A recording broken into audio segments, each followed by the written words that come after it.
The early 1960s marked a golden era for gangster films that Hollywood doesn't talk about anymore. While everyone remembers the later masterpieces like The Godfather, the years 1960 to 1964 gave us some of the most daring and influential mob movies ever made. These films pushed boundaries, introduced revolutionary filmmaking techniques, and starred actors who would go on to become legends. What's truly fascinating is how many of these classics have been forgotten, despite changing the way crime stories are told on screen forever. The shocking truth? The 10 films we're about to explore created the blueprint for every gangster movie that followed, yet some of them remain hidden gems that even dedicated film buffs rarely mention. Portrait of a Mobster stands as perhaps the most overlooked gem in Warner Brothers' arsenal of early 1960s gangster films. Despite solid commercial success upon its release, this gritty portrayal of notorious gangster Dutch Schultz has somehow faded from public consciousness. Vic Morrow, better known to later generations for his work in Combat,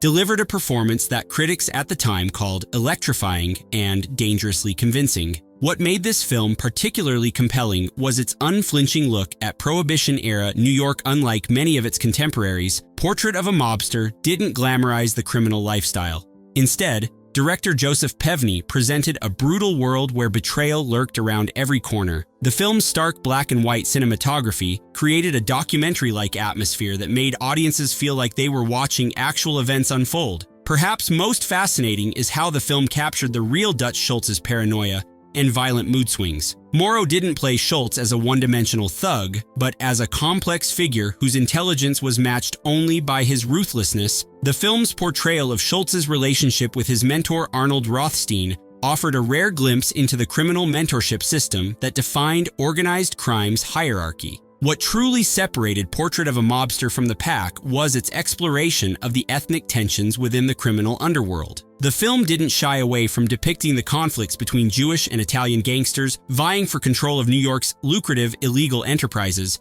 but that wasn't the only boundary this film pushed in ways that would leave audiences stunned by what happened next. When Mad Dog Coll hit theaters in 1961, it delivered something audiences weren't prepared for: a protagonist so ruthless that viewers found themselves in the uncomfortable position of following a story with no hero. John Davis Chandler's portrayal of Vincent Mad Dog Coll remains one of cinema's most chilling depictions of a psychopathic criminal. His gaunt face, wild eyes, and unpredictable explosions of violence created an impression that critics called disturbingly authentic. The film broke significant ground by depicting Coll's most notorious crime, the drive-by shooting that accidentally killed a 5-year-old child. While other gangster films often sanitized such incidents, Mad Dog Coll confronted this tragedy head-on, showing how it earned Coll his infamous nickname when tabloids dubbed him a baby Coller. Director Burt Balaban took the bold approach of filming on location throughout New York City,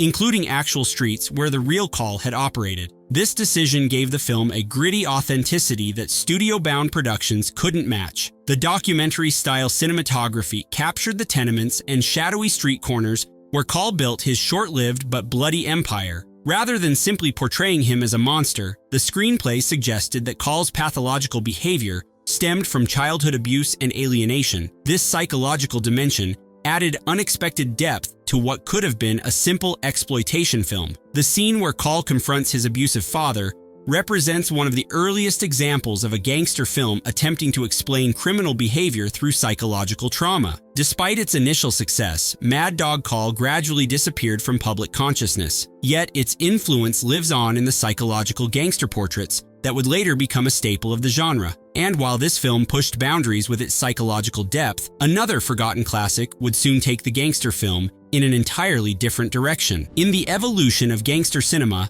Johnny Cool stands as a fascinating missing link between classic mob movies and the more stylized crime films that would emerge later in the 1960s. Henry Silva, with his knife-edge cheekbones and cold stare, created in Giordano Johnny Cool, one of the screen's most enigmatic hitmen. What made this film revolutionary was its structure, essentially a revenge story told through a series of increasingly elaborate assassinations, foreshadowing later films like Point Blank and John Wick. The film's most surprising element was the casting of Elizabeth Montgomery, just a year before she would become America's beloved witch on Bewitched. As Dare Gwynnis, Johnny's sophisticated love interest. Montgomery's performance revealed depths that her later television fame would rarely allow her to explore, playing a woman simultaneously attracted to and terrified by Johnny's violent world. William Asher's direction brought a modern sensibility to the film, with kinetic editing techniques that created a sense of disorientation, matching Johnny's experience as a Sicilian transplant navigating American crime syndicates. The film's journey from Sicily to Las Vegas presented a vision of a nationwide criminal network that expanded the usual New York-Chicago axis of most gangster films. Johnny Cool's structure allowed for a remarkable roster of supporting characters played by some of the era's most recognizable actors. Telly Savalas, Jim Backus, and Joey Bishop all made memorable appearances as targets of Johnny's methodical vengeance campaign. Each assassination sequence was crafted with distinct visual style, preventing the repetitive structure from becoming predictable. Perhaps most surprising was Johnny Cool's bleak worldview. Unlike many gangster films that ended with moral order restored through the protagonist's death or imprisonment, Johnny Cool offered no such comfort. Its nihilistic conclusion suggested a criminal underworld that would simply absorb these events and continue unchanged. But while Johnny Cool pushed boundaries with its structure, another forgotten classic would take a deep dive into the gambling empire that helped build organized crime. Few figures in organized crime history are as consequential yet underrepresented on screen as Arnold Rothstein, the gambling mastermind who transformed random criminal activities into organized business enterprises. King of the Roaring Twenties finally gave Rothstein his due, with David Janssen delivering a performance of remarkable subtlety decades before Casino would explore similar territory. What distinguished this film was its focus on the financial rather than violent aspects of organized crime. While most gangster films emphasize Tommy guns and car chases, King of the Roaring Twenties explored the mathematical precision with which Rothstein approached gambling. Janssen portrayed him not as a thug, but as a calculating businessman whose weapon was his intellect. The production design deserves special recognition for its meticulous recreation of 1920s New York, from the opulent gambling palaces to the smoke-filled back rooms where Rothstein negotiated with political figures. The film's costume design particularly stood out, with Rothstein's evolving wardrobe tracking his rise from small-time gambler to underworld financial wizard. One of the film's most daring elements was its suggestion of Rothstein's role in fixing the 1919 World Series, the infamous Black Sox scandal. The scenes depicting Rothstein's meetings with Chicago White Sox players walked a fine line between historical recreation and potential legal issues. Mickey Rooney's supporting performance as gambler, Johnny Burke, provided a perfect counterpoint to Janssen's controlled portrayal of Rothstein, where Rothstein approached gambling with mathematical precision. Burke represented the emotional, self-destructive aspects of the gambling world. Their relationship formed the film's emotional core. Despite its commercial success, King of the Roaring Twenties gradually faded from public consciousness, perhaps because its intellectual approach to criminality lacked the visceral impact of more violent gangster tales. But while this film focused on the boardrooms of criminal enterprise, another would soon take audiences into the heart of America's rural crime wave. The fascinating disconnect between Pretty Boy Floyd's initial reception and its current obscurity represents one of Hollywood's most puzzling disappearing acts. John Ericson's portrayal of Charles Arthur Floyd captured the peculiar duality of a Depression-era outlaw who was simultaneously viewed as a ruthless criminal by authorities and a folk hero by much of the public. What made this film stand out was its rural setting. Replacing the urban canyons of New York and Chicago with the dusty backroads of Oklahoma, the film boldly challenged the FBI's official narrative about Floyd, suggesting that much of his violent reputation was manufactured by J. Edgar Hoover to justify expanded federal powers. This revisionist approach predated similar reassessments of American crime history that would become common in the 1970s. Barry Newman's portrayal of a composite FBI agent represented this institutional perspective. Director Herbert J. Leader made the inspired decision to shoot significant portions of the film in actual locations where Floyd had lived and operated. This documentary-like approach gave the production an authenticity that studio-bound gangster films couldn't match. Particularly effective were scenes filmed in the rural communities where Floyd found shelter and support. Peter Falk's early career performance as one of Floyd's associates demonstrated the acting intensity that would later make him famous. His character represented the more violent elements of Floyd's gang, creating a moral contrast that helped position Floyd himself as a more sympathetic figure. Perhaps most daring was the film's contextualization of Floyd's crimes within the economic desperation of the Depression. Scenes depicting bank foreclosures on family farms established a social framework for understanding Floyd's targeting of financial institutions. Despite these innovative elements, Pretty Boy Floyd gradually disappeared from circulation. Yet, its influence can be seen in later works that similarly attempted to understand criminals within their historical context. And while this film explored rural crime, another forgotten masterpiece would soon examine the earliest days of urban organized crime. Ernest Borgnine's transformative performance as Italian-American police officer Joseph Petrosino gave Pay or Die a unique perspective rarely seen in gangster films, the view from the other side of the law. What made this film groundbreaking was its exploration of organized crime's earliest manifestation in America, the dreaded Black Hand extortion racket that terrorized Italian immigrant communities. Director Richard Wilson created a remarkable recreation of New York's Little Italy circa 1906 to 1909, capturing both the vibrant cultural life of the immigrant community and the atmosphere of fear created by Black Hand operatives. The film's attention to period detail extended beyond costumes and sets to the specific cultural traditions that defined this close-knit community. Zora Lampert's supporting performance as Petrosino's wife added emotional depth to the narrative, exploring how the professional dangers he faced affected their personal relationship. Their courtship scenes provided necessary warmth that balanced the film's otherwise grim portrayal of extortion and violence. The film's most daring aspect was its unflinching portrayal of how the Black Hand maintained control through brutal intimidation, public assassinations, and bombing campaigns. Rather than the more familiar portrayal of organized crime as a business-like enterprise, Pay or Die showed its raw, primal origins in simple extortion backed by shocking violence. Pay or Die's most lasting contribution may be its exploration of the complex relationship between law enforcement and immigrant communities. The film showed how Petrosino's cultural knowledge made him uniquely effective at fighting the Black Hand, while also depicting the distrust many immigrants had toward authorities based on experiences in their home countries. Despite strong reviews and Borgnine's powerhouse performance, Pay or Die gradually faded from public consciousness.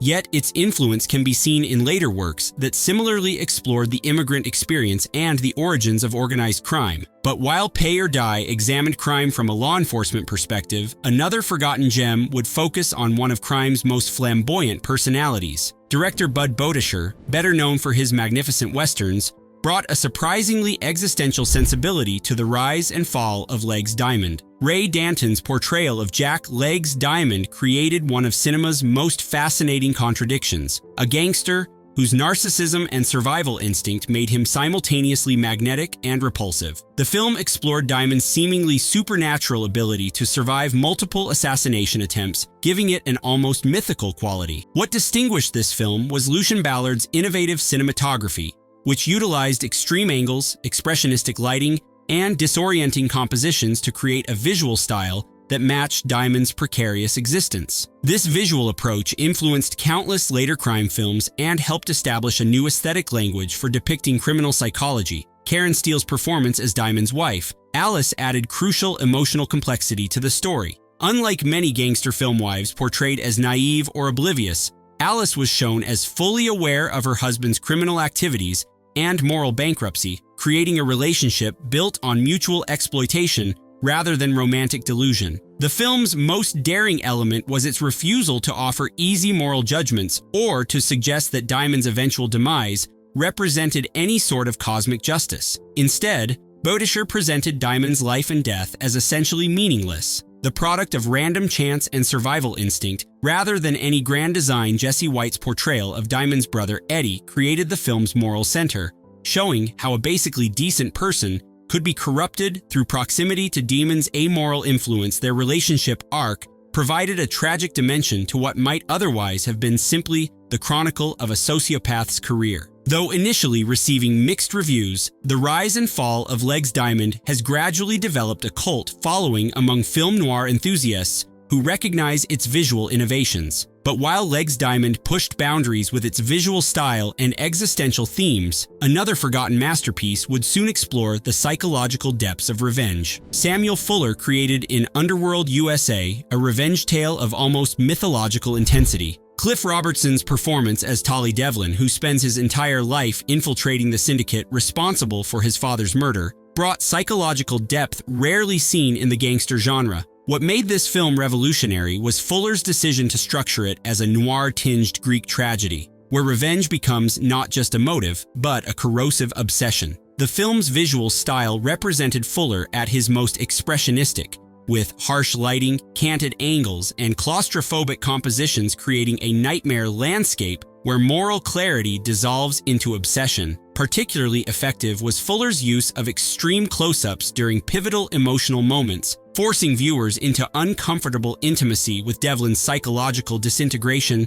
Dolores Dorn's performance as Cuddles, a woman caught between her attraction to Devlin and her fear of his self-destructive vendetta, provided the film's emotional core. Their relationship illustrated how Devlin's obsession with revenge poisoned every human connection, creating a profound portrait of the psychological cost of vengeance. The film's most daring aspect was its portrayal of organized crime not as a collection of colorful personalities, but as a corporate entity that had infiltrated legitimate business and government. This portrayal of systematic corruption anticipated the more political crime films of the 1970s by nearly a decade. Robert Emhart's performance as Earl Connors, the outwardly respectable syndicate leader, perfectly embodied this new type of criminal. Fuller's background as a crime reporter informed the film's journalistic attention to the mechanics of both criminal enterprises and law enforcement operations. The detailed portrayal of national projects, the syndicate's front company, showed how criminal profits were laundered through legitimate businesses. Despite receiving strong reviews, Underworld U.S.A. gradually receded from public consciousness, yet its influence can be seen in countless later films that similarly explored vengeance as a self-destructive force. But while Underworld U.S.A. delved into personal revenge, another overlooked classic would soon examine the institutional mechanics of organized crime. Murder, Inc. stands as perhaps the most journalistically precise gangster film of its era, offering an unprecedented look into the enforcement arm of the National Crime Syndicate. The film's documentary-like approach to depicting this historical assassination bureau brought a chilling authenticity to a subject that had previously been treated with more Hollywood romanticism. Directors Burt Balaban and Stuart Rosenberg created a tone more aligned with a crime procedural than traditional gangster mythology. Peter Falk's Oscar-nominated performance as Abe Kid Twist Relis represented a watershed moment in gangster film acting. Rather than portraying the traditional charismatic criminal, Falk created a character of unsettling ordinariness, a family man who approached murder with the same matter-of-fact attitude he might bring to any other job. This portrayal of evil as banal rather than theatrical anticipated the more psychological crime films that would emerge later. Stuart Whitman and Mae Britt portrayed Joey and Edie Collins, a married couple drawn into Murder Inc.'s orbit, providing the audience's entry point into this criminal world. Their perspective as reluctant participants rather than hardened criminals created a moral framework through which viewers could process the otherwise overwhelming parade of violence and corruption. The film's most innovative aspect was its structure, alternating between the Collins' personal story and a broader historical account of Murder Inc.'s formation and operations. This dual narrative allowed the film to function simultaneously as intimate character drama and expansive historical document. Particularly effective were scenes depicting the bureaucratic nature of organized assassination. Henry Morgan's performance as prosecutor, Burton Turkis, highlighted the legal challenges of prosecuting organized crime, showing how Murder, Inc.'s structure was specifically designed to insulate higher-level crime figures from legal consequences. These procedural elements gave the film a depth of authenticity rarely seen in more personality-driven gangster narratives. Despite Falk's Academy Award nomination, Murder, Inc. never achieved the cultural ubiquity of more romanticized crime films, yet its influence can be seen in later works that similarly attempted to portray organized crime with journalistic precision. But while Murder Inc. took a documentary-like approach to criminal organizations, our final film would redefine gangster cinema through sheer star power and style. In the pantheon of gangster films, Ocean's 11 stands as a glittering anomaly, a crime film that replaced the genre's traditional grit and moral consequences with unabashed glamour and swinging sophistication. What made this film revolutionary was its bold fusion of the heist genre with the Rat Pack's real-life personas, creating a metatextual experience where the lines between fictional characters and the celebrities deliberately blurred. Frank Sinatra's Danny Ocean wasn't just a character, but an extension of Sinatra's own chairman of the board mystique. Louis Milestone's direction brilliantly captured the emerging Las Vegas landscape, not just as a setting, but as a character in itself. The film's Technicolor widescreen visuals presented the desert gambling mecca as a neon-lit playground where conventional rules could be suspended. Unlike the shadowy urban settings of traditional gangster films, Ocean's 11 basked in bright desert sunlight and the artificial glow of casino lights. The unprecedented cast of Dean Martin, Sammy Davis Jr., Peter Lawford, and Joey Bishop alongside Sinatra created an on-screen chemistry born from their real-life friendships. Their natural banter and insider references gave the film an improvisational quality that broke the fourth wall before such techniques became common, their camaraderie feeling authentically lived in rather than scripted. What truly distinguished Ocean's 11 from previous crime films was its attitude toward criminality itself. Rather than presenting the heist as a moral transgression, the film framed it as an elaborate lark, a challenge undertaken not from desperation or greed, but for the sheer thrill and camaraderie of the experience. This amoral playfulness represented a significant departure from the crime doesn't pay messaging. Angie Dickinson and Shirley MacLaine provided memorable supporting performances in a film otherwise dominated by male energy. Dickinson's scenes with Sinatra crackled with sophisticated adult chemistry rarely seen in the increasingly youth-oriented cinema of the period. Ocean's 11's most enduring legacy may be its reinvention of the crime film as lifestyle fantasy rather than cautionary tale. Its massive commercial success proved audiences would embrace criminals as heroes if they were sufficiently charismatic and stylish. This influence extends far beyond the successful remake franchise it later spawned.